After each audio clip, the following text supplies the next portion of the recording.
Bismillahirrahmanirrahim. Alhamdulillahi rabbil alamin. Wa sallallahu ala nabiyyi Muhammadin wa ala alihi wa sahbihi wa man tabi'ahu wa ihtada bihadihi wa istanna bi sunnatihi ila yaumiddin.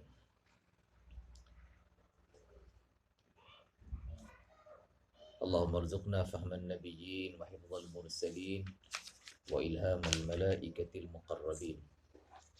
Allahumma anfa'na bima 'allamtana wa 'allimna ma yanfa'una wa zidna ilma walhamdulillahi ala kulli hal wa na'udzu bika min hali ahli an-nar.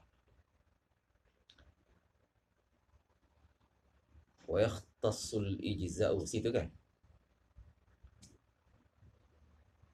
Ya. Wa yakhtassul, betul lah? Wa yakhtassul ijza'u bil matlubi fil asahi. Apa maksud? Penggunaan istilah ijza'. Ijza' memadai, yujzi'u. Yujzi'u. Kadang-kadang kita jumpa dalam hadis perkataan yujzi'u. Adakah ini khusus untuk matlub? Matlub ni perkara yang dituntut untuk kita melakukannya. Pendapat asal kata khusus untuk matlub. Yakhtassu bil matlub. Bila sebut matlub, merangkumi yang wajib dan juga yang mandub. Sebab matlub ni yang dituntut oleh Allah. Daripada ahkam khamsah, di antara 5 hukum syar'i yang 5, wajib, sunat, harus, makruh, haram. Antara 5 ni yang matlubnya mana? 2 kan yang matlubnya. 2. Satu wajib, yang kedua mandub. Jadi pendapat asal mengatakan penggunaan istilah yujzi'u memadai ini hanya untuk 2 ni saja. Bila perkara itu wajib, maka kita boleh kata yujzi'u memadai. Bila mukallaf telah mencukupkan rukun-rukun dan syarat-syaratnya. Sama juga perkara yang sunat. Perkara sunat, bila mukallaf lakukan perkara sunat dan mencukupi rukun-rukun dan syaratnya, kita boleh guna istilah yujzi'u. Asal ikhtilaf ni bermula daripada hadis riwayat Ibnu Majah. Hadis Ibnu Majah menyebut bahawa arba'un la tujzi'u fil adahi. Arba'un, 4 jenis haiwan tidak memadai untuk korban. Di situ Nabi sallallahu alaihi wasallam guna perkataan tujzi'u, dan korban tu sunat. Kurban, hukum korban sunat mengikut mazhab Syafi'i. Al-udhiyatu mandubatun, dan mengikut mazhab Hanafi pula al-udhiyatu wajibatun, wajib. Jadi penggunaan istilah tujzi'u di situ melibatkan perkara ataupun ibadat yang wajib dan juga ibadat yang sunat. Sebab tu pendapat asah mengatakan bahawa penggunaan istilah ijza' ini untuk al-matlub, untuk perkara yang dituntut daripada ahkam yang 5 tadi. Maksudnya untuk yang harus tak boleh lah guna. Satu orang buat perkara harus, kita kata tujzi'u ataupun yujzi'u, tak boleh. Ataupun satu orang buat perkara haram, kita guna untuk dia, perbuatan dia yujzi'u memadai. Dia mencuri, yujzi'u memadai lah. Tak boleh kata gitu. Itu satu pendapat asah. Muqabilul asah, pendapat yang lawan bagi pendapat asah, berpendapat bahawa istilah yujzi'u ini khusus untuk yang wajib sahaja. Khusus untuk yang wajib sahaja. Lebih sempit lah, penggunaan yujzi'u lebih sempit. Kalau tadi merangkumi yang wajib dan yang sunat, yang ini lebih sempit ni, khusus untuk yang wajib saja. Satu orang buat ibadat wajib. Contohnya sembahyang zuhur, cukup rukun, cukup syaratnya. Kita kata tujzi'u salatuhu, sudah memadai salahnya. Tujzi'u salatu, sudah memadai salahnya. Jadi maksudnya dia sudah buat dengan cara melengkapi rukun-rukun dan syarat-syaratnya. Jadi pendapat Muqabilul Asah kata istilah tujzi'u ataupun yujzi'u hanya untuk yang wajib saja, tidak merangkumi ibadat yang sunnah. Punca khilaf ni daripada mana? Punca khilaf hadis tadi lah, hadis Ibnu Majah tadi. Nabi kata arba'un la tujzi'u, 4 jenis haiwan tidak memadai fil adhahi. Penggunaan Nabi dalam hadis tu, kalau kita mengambil kira udhiyah tu sunat seperti mazhab Syafi'i, maka istilah tujzi'u merangkumi untuk yang sunat juga, bukan sekadar yang wajib. Boleh faham? Jadi kalau ikut mazhab Syafi'i, dia jadi penggunaan tujzi'u tu untuk al-matlub lah, untuk ibadat yang matlub, sama ada ibadat matlub itu, ibadat matlubah itu wajib ataupun sunat.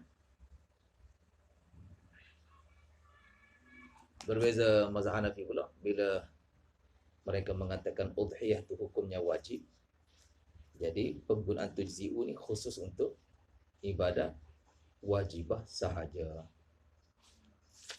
Boleh faham?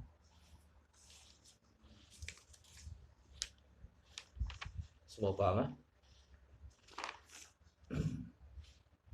Okey. Kemudian wa yuqabiluha al-butlan,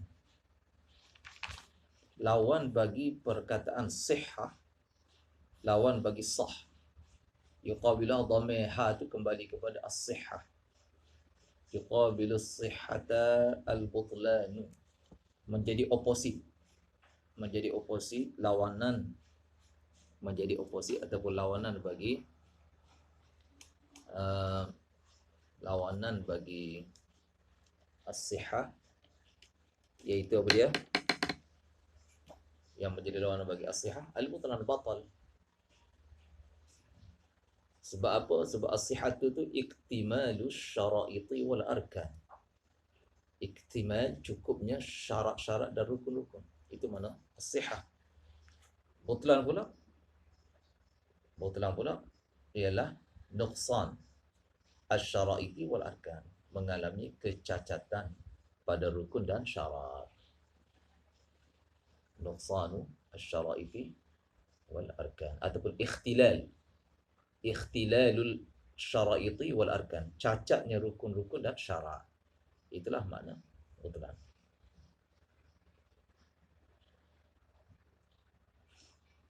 Wa huwal fasadu fil asahhi, dan butlan itulah fasad pada pendapat yang asah. Menurut mazhab Syafi'i, batilun dengan fasidun ni sama, tidak ada beza. Hanafi buat beza. Hanafi kata kalau kerosakan tu lidatihi, kerana faktor dalaman, rosaknya suatu ibadat, contohnya tak sah jual beli kerana faktor dalaman, kerana barang yang dijual itu ghairu maqdurit taslim, misalnya. Sebab salah satu rukun jual beli, adalah adanya mabi', adanya barang kan. Kalau dijual tu barang yang sedang terbang di udara, ataupun barang tu barang yang ma'dum, jual barang yang ma'dum, barang yang tak wujud, tak sahlah jual beli. Salah satu rukun tak ada. Okey, kalau kerosakan jual beli itu kerana lidatihi, kerana faktor dalaman, faktor dalam jual beli itu ataupun dalam akad itu sendiri, maka Hanafiyah menggunakan istilah batilun. Sebaliknya kalau kerosakan tu di amrin kharijin kerana faktor luaran, misalnya hari Jumaat dilarang jual beli, Sebab apa? Sebab orang Islam dikehendaki bersegera datang kepada salat. Idza nudiya lis-salati min yaumil jumu'ati fas'au ila dzikrillahi wa dzarul bai'. Bila azan diseru pada hari Jumaat, maka fas'au ila dzikrillah, bersegeralah kamu kepada mengingati Allah, kepada salat Jumaat. Wa dzarul bai', dan tinggalkan jual beli. Kalau satu orang buat jual beli masa tu, jual beli tu rosak kerana li amrin kharijin, kerana faktor luaran, faktor dia melanggar kehormatan hari Jumaat, maka Hanafiyah guna istilah fasidun. Hanafiyah buat beza tu antara batilun dengan fasidun. Kalau lidatihi, kerosakan tu lidatihi, maka mereka namakan batil, dan kalau kerosakan tu li ghairihi, mereka namakan fasid. Syafi'iyah sama aja. Syafi'iyah tidak ada beza kerosakan li dzatihi ke li ghairihi. Dua-dua Syafi'iyah namakan batilun dan juga fasidun. Kullu batilin fasidun wa kullu fasidin batilun. Kullu batilin fasidun, setiap yang batil adalah fasid. Wa kullu fasidin batilun, setiap yang fasid adalah batil. Wal khulfu lafziyun. Ikhtilaf antara Hanafiyah dan Syafi'iyah dalam masa ini sekadar ikhtilaf lafzi sahaja. Ikhtilaf pada penamaan, ikhtilaf pada boleh ke tidak nak beri nama. Sekadar ikhtilaf lafzi, bukan ikhtilaf hakiki. Kerosakan luaran, kalau jual beli itu rosak kerana faktor luaran, faktor lambat pergi sembahyang Jumaat, bolehkah dan dinamakan batilun? Hanafiyah kata tak boleh. Nama fasid hanya boleh namakan fasid. Batilun tak boleh. Syafi'i kata boleh.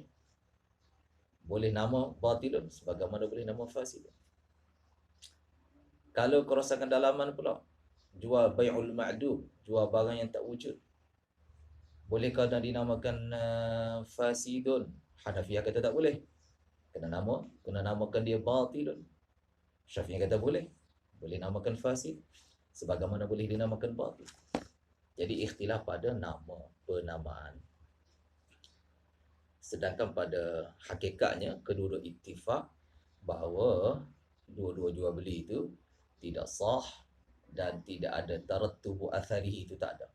Bila tidak sah dalam bab muamalat, apa kesannya? Tidak ada tarattubu atharihi. Sabit pemilikan tu tak ada. Atharul bai', apa dia atharul bai'? Thubutul milki. Faham ke faham? Kita bacakan semalam. Wa bi sihhati ghairiha tarattubu atharihi. Ingat ke ingat? Ya. Dengan sahnya perkara selain ibadat, yakni muamalat. Dengan sahnya muamalat, sabitlah kesannya. Dengan sahnya jual beli, sabitlah kesan jual beli, apa dia? Thubutul milki. Semua ada sini ke ni? Tak nampak muka ni. Ada. Jadi dari segi tidak sahnya jual beli dan tak sabitnya bilik, kedua-duanya ittifaq. Sama ada jual beli itu kerana bai'ul ma'dum ataupun jual beli itu kerana orang azan hari Jumaat, Syafi'iyah dan Hanafiyah ittifaq bahawa tidak sabit bilik. Sebab tak sabit bilik? Sebab jual beli itu tidak sah. Cuma mereka berbeza pada nama saja. Adakah nak dinamakan batil hari Jumaat itu, adakah nak dinamakan batil ataupun nak dinamakan fasid. Ikhtilaf pada penamaan ataupun pada penjenamaan sahaja. Ikhtilaf pada apa? Penjenamaan sahaja. Nak dijenamakan apa? Nak dijenamakan sebagai fasid ke ataupun batil. Ikhtilaf pada penjenamaan.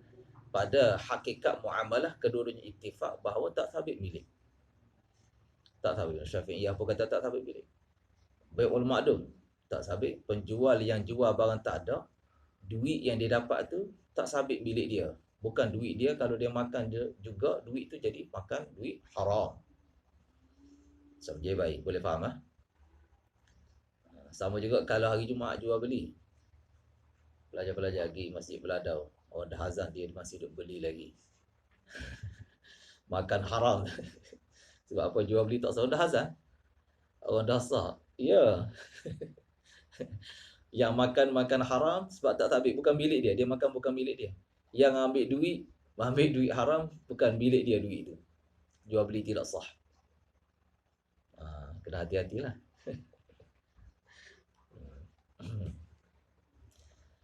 Aimah, ya, aimah ikhtilaf tentang perempuan ya. Perempuan buat jual beli ketika orang azan. Kan di pasar raya kadang-kadang pekerja perempuan, yang beli pun perempuan, yang jual pun perempuan. Orang azan hari Jumaat macam mana ni? Ini aimah ikhtilaf lah. Kalau larangan jual beli itu kerana kehormatan hari Jumaat, kehormatan hari, maka tak sah jugalah jual beli. Macam orang Bani Israel kan, mereka tangkap ikan hari Sabtu. Dilarang kerana kehormatan hari Sabtu. Kita kehormatan hari Jumaat. Tapi kalau ikut pendapat yang mengatakan larangan tu kerana kehormatan solat, maka bagi perempuan yang tak wajib solat Jumaat, jual beli itu sah lah. Boleh faham? Ayat ikhtilaf tu masalah perempuan. Kalau yang jual perempuan, yang beli pun perempuan, itu ada ikhtilaf di situ. Tapi mana kalau lelaki yang wajib Jumaat, dia bukan musafir dan sebagainya, mungkin dia pula sihat, tak sakit, semua syurutul syarat-syarat wajib Jumaat ada padanya, untuk dia tak boleh jual beli setelah azan, tak boleh.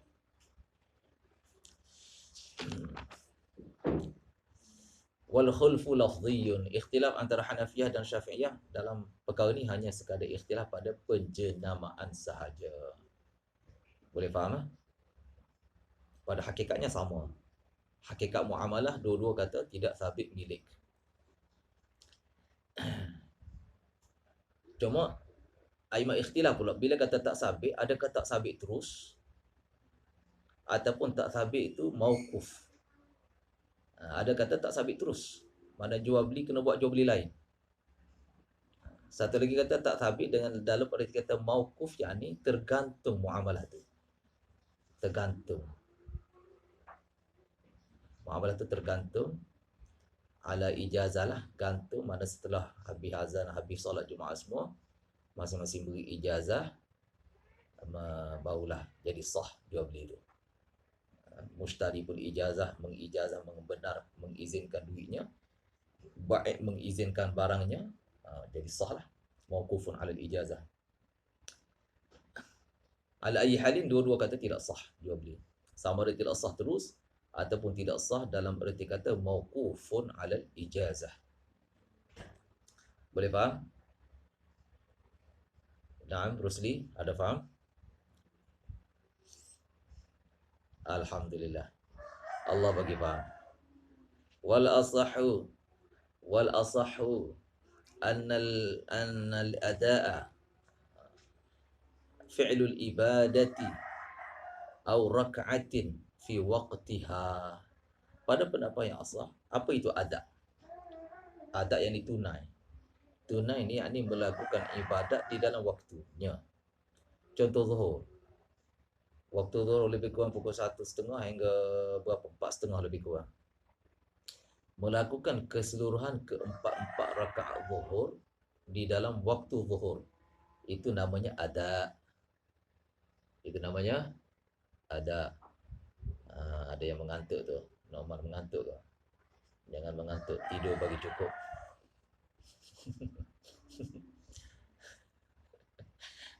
Okey. Jadi melakukan ibadat keseluruhannya, keempat-empat rakaat kalau zuhur di dalam waktu, namanya adat tunai.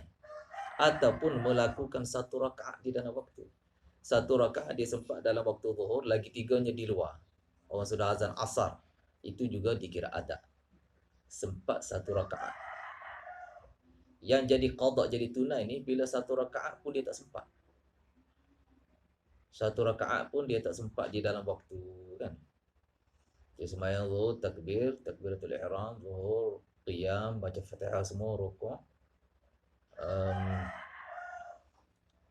Lepas tu sujud pertama, belum sempat sujud kedua. belum sempat sujud kedua dah azan asar, maka dikira qada sembahyangnya itu. Sembahyangnya itu dikira qada. Okey ya, boleh faham ah? Walaupun dia buat dengan niat adat sekalipun. Walaupun dia buat dengan niat adat sekalipun, tetapi oleh kerana tak cukup satu waktu, satu rakaat, tak cukup satu rakaat di dalam waktu, maka sembahyangnya dikira qada. Okey ya. Automatikian, secara automatik jadi qada. Sebab apa? Penentuan adat dan qada ni bukan niat kita, bukan niyatul musalli. Penentuannya ialah uh, ma'alnya tu. Ma'al ni maksudnya kejadiannya tu. Kejadian solah dia tu adakah di dalam waktu ataupun di luar waktu. Adakah cukup satu rakaat dalam waktu ataupun tak cukup satu rakaat di dalam waktu. Itu dia punya penentunya. Fi'il dia tu senang cerita. Fi'il tu jadi penentu bukan niatnya, tapi tindakan dia tu yang jadi penentu. Sama ada adat ataupun qada. Boleh faham?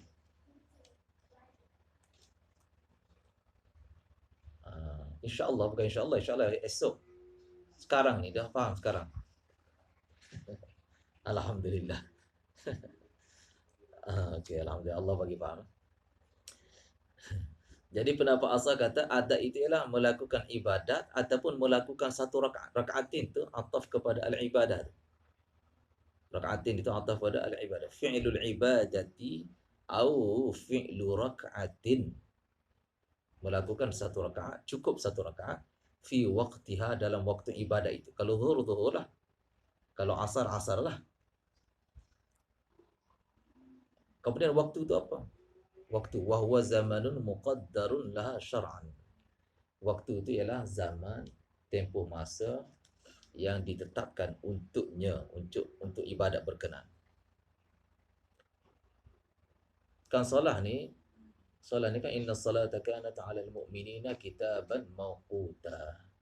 Solat ni satu kefarduan yang ditentukan ke atas orang mukmin secara berwaktu. Kefarduan yang terikat dengan waktu. Semua ibadat ada waktu kan? Puasa ada waktu. Puasa waktu dia bila? Daripada terbenam matahari sampai terbit fajar. Betul lah? Betul, betul Rosli. Terbalik tu. Daripada fajar sehingga terbenam matahari, itu waktu bagi puasa. Haji pun ada waktu. Haji ada waktunya. Al-hajju ashhurum ma'lumat. Faman farada fihinna al-hajja, yang disebut dalam Quran, waktu haji. Sama juga untuk macam apa, zakat fitrah ada waktunya. Sebab tu bila ditanya tentang anak bulan ni kan, yas'alunaka 'anil ahillah kul hiya mawaqit. Anak bulan ni merupakan miqat. Miqat zamani ke miqat makani? Anak bulan ni, miqat ni penentuan zamani, penentuan masa. Penentuan ataupun penetapan masa bagi ibadat. Mawaqitu linnasi wal haji, dan juga untuk haji. Miqat zamani bagi ibadat. Bukan miqat makani. Miqat makani itu lain cerita. Miqat zamani bagi ibadat. Jadi adat dikira, sesuatu ibadat dikira adat, dikira tunai bila dilakukan dalam waktu. Apakah waktu? Wahwa zamanun, tempoh masa, muqaddarun, yang ditetapkan untuknya, untuk ibadat berkenaan. Syar'an ay fi syar'i, ditetapkan di dalam syarak. Syar'an ay fi syar'i, yang ditetapkan dalam syarak, bukan yang ditetapkan dalam meeting manusia kan. Manusia buat mesyuarat kan, buat tetap waktu zuhur pukul 5 pagi sampai pukul 7 pagi misalnya. Itu tak jadi gitu. Sebab itu penetapan bukan syar'an. Yang dia mikir adalah penetapan syar'an, pada syarak. Tafsilnya, detailnya ada dalam hadis. Nabi sudah nyatakan detail waktu subuh bila ke bila, waktu zuhur bila ke bila, asar bila sampai bila. Itu sudah ada detailnya. Jibril alaihissalam sendiri datang mengimami Nabi. Hari pertama Jibril semayang di awal waktu, hari kedua Jibril semayang mengimami Nabi di akhir waktu. Dan kemudian Jibril beritahu al-waqtu ma baina hadaini. Al-waqtu ma baina hadaini. Maksudnya waktu setiap solat di antara dua ni lah.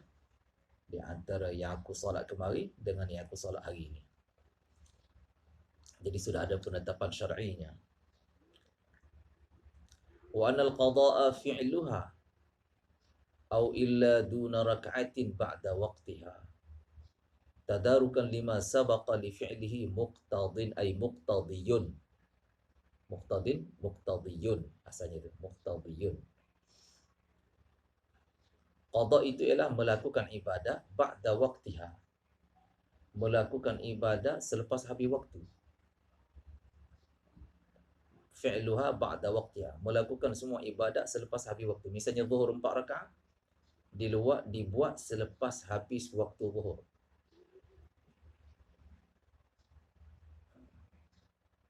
Fi'luha ba'da waqtiha.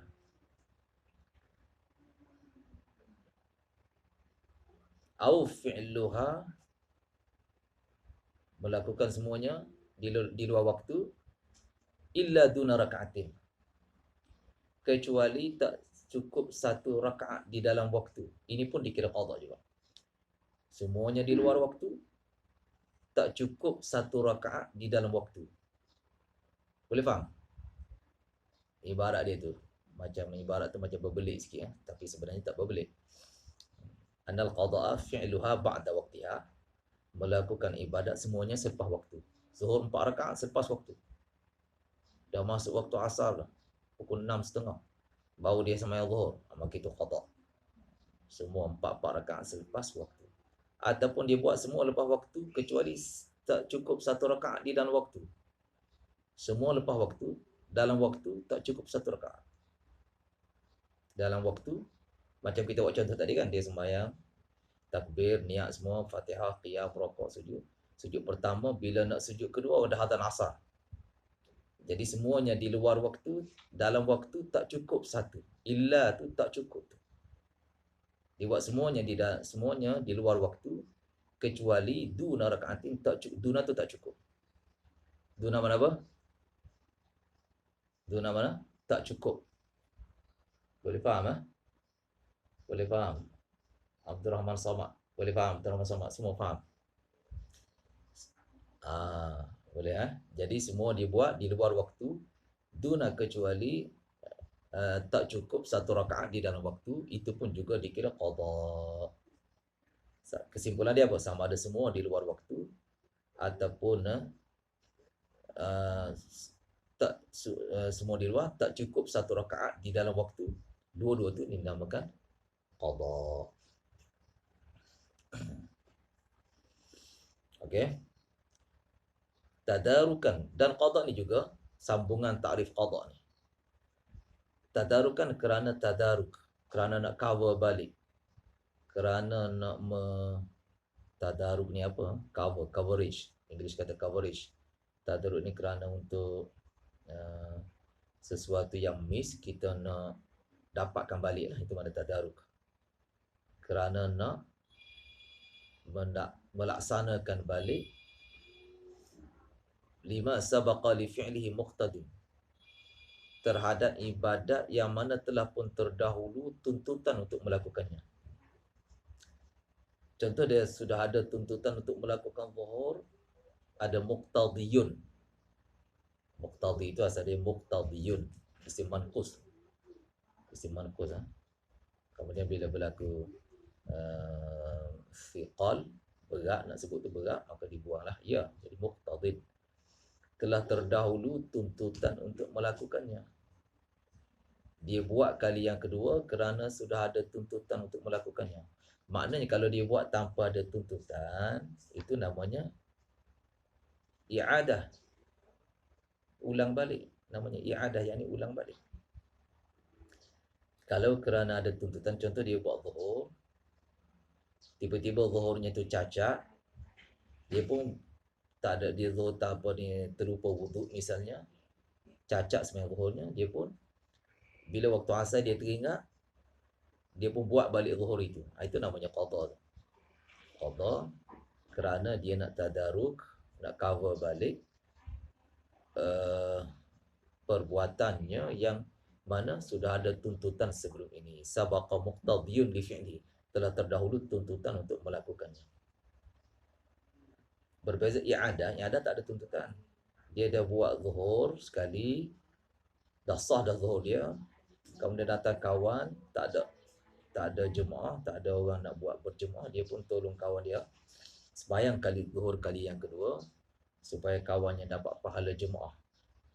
Itu namanya bukan qada, itu namanya i'adah. Dia buat tu tak ada tuntutan pun. Tak ada tuntutan yang sebelumnya untuk melakukan, tak ada. Itu namanya i'adah. Wa annal i'adah, tak boleh faham? Wa annal i'adata, Rusli faham? Ya. Ya, apa?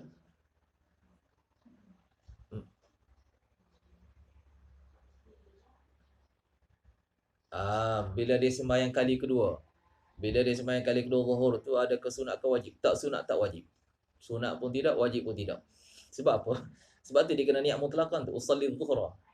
Saja aku sembahyang zuhur. Tak boleh dia kata usalli fardhu dhuhri. Ataupun usalli sunnat dhuhri, tak boleh. Saja aku sembahyang sunat zuhur, mana ada zuhur yang sunat. Niat sunat pun tak boleh. Niat fardu pun tak boleh sebab bukan fardu. Boleh faham? Maka dia niat mutlaqan, usalli dhuhra. Aku sembahyang zuhur gitu. Sebab nak kata fardu, tidak fardu. Kefarduannya telah selesai. Boleh faham? Kefarduannya dah tak ada. Dengan dia salat zuhur kali pertama, kefarduan dah selesai. Jadi sebab tu zuhur dia yang kedua ni nak disifatkan fardu tak boleh. Nak disifatkan sunat pun tak boleh.